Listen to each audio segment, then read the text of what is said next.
വഖഫ് നിയമ ഭേദഗതി ബില്ല് പരിശോധിക്കാനുള്ള സംയുക്ത പാർലമെന്ററി സമിതി രൂപീകരിച്ചു. 31 അംഗ സമിതിയാണ് രൂപീകരിച്ചത്. കഴിഞ്ഞ ദിവസം പ്രതിപക്ഷ പ്രതിഷേധത്തിനിടെയാണ് കേന്ദ്രമന്ത്രി കിരൺ റിജിജു വഖഫ് നിയമ ഭേദഗതി ബില്ല് ലോക്സഭയിൽ അവതരിപ്പിച്ചത്.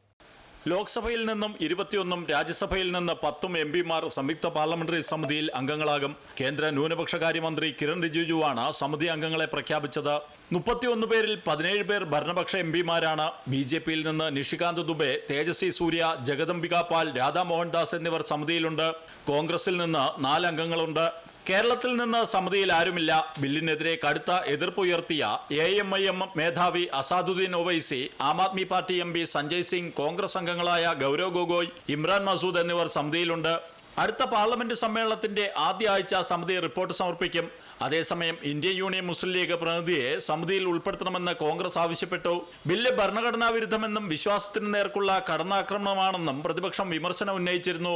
എന്നാൽ പ്രതിപക്ഷ ആരോപണങ്ങൾ തള്ളിക്കളഞ്ഞാണ് കേന്ദ്രമന്ത്രി കിരൺ റിജിജു ബില്ല് അവതരിപ്പിച്ചത്. അമൃത ന്യൂസ്, ന്യൂഡൽഹി.